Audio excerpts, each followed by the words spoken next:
Thank you so much, Thrashes. Pfizer lied, people died. Governments lied, people died. Ursula von der Leyen lied, people died. This is what we learned in the past week, starting of October 10th, 2022. On that day, we found out on record that a representative of Pfizer acknowledged in the COVID committee in the European Parliament that they never tested their injections for stopping the transmission of the virus. The same information was confirmed 3 days after, on October 13th, 2022. A representative of the European Commission in the same COVID committee stated the following, and I quote, and his answer was after I asked him about the effectiveness of these injections. And he said the following: if you want to have a vaccine that prevents transmission, best of luck. We could have got it, but it is not there yet. There's work going on in this direction, but that is a completely different design of these vaccines, end quote. So this is the second confirmation from a governmental official that they haven't tested these injections for stopping the transmission of the virus. So everything that they've said in the past 2 years proved to be a huge lie. And because they lied, people died.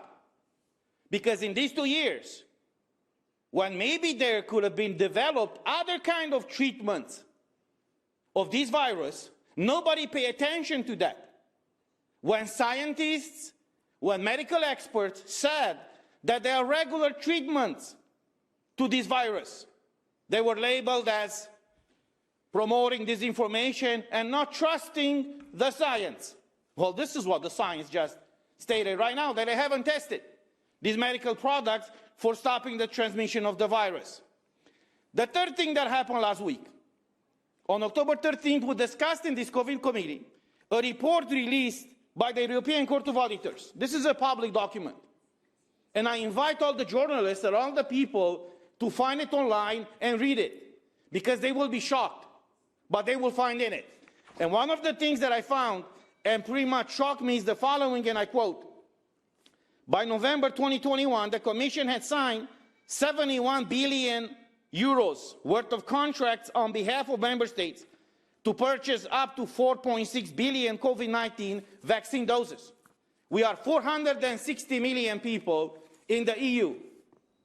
Ursula von der Leyen signed purchasing contracts of 4.6 billion COVID-19 doses of vaccines. When I saw this figure, I thought that I'm not seeing clearly. I wear glasses, you know, I have to do this. I mean, are they serious?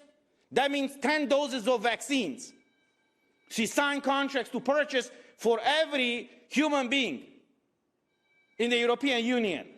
So the question is, if these vaccines or injections were so effective, in other words, were providing immunity from getting infected and from transmitting the virus, why would she purchase or sign to purchase 10 doses of vaccines or injections? We cannot call that vaccines now, after what we just found out.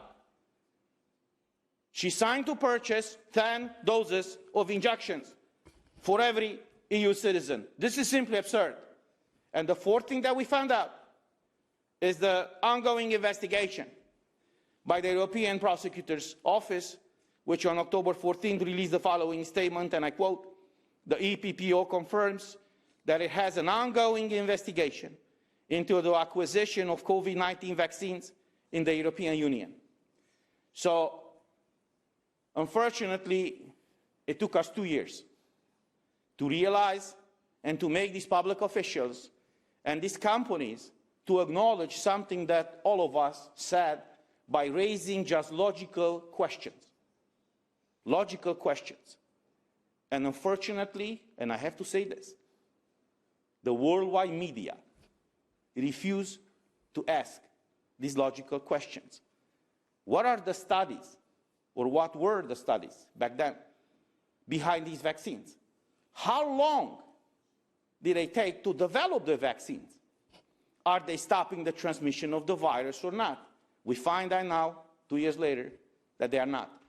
This is a serious issue, and I hope that all these public officials who are still holding public offices will never ever be again elected by the people in any such office. And nevertheless, considering the fact that Ursula von der Leyen lied and people died, clearly she committed fraud, corruption, she's in a clear conflict of interest, she must immediately and unconditionally resign from the position as President of the European Commission. Thank you.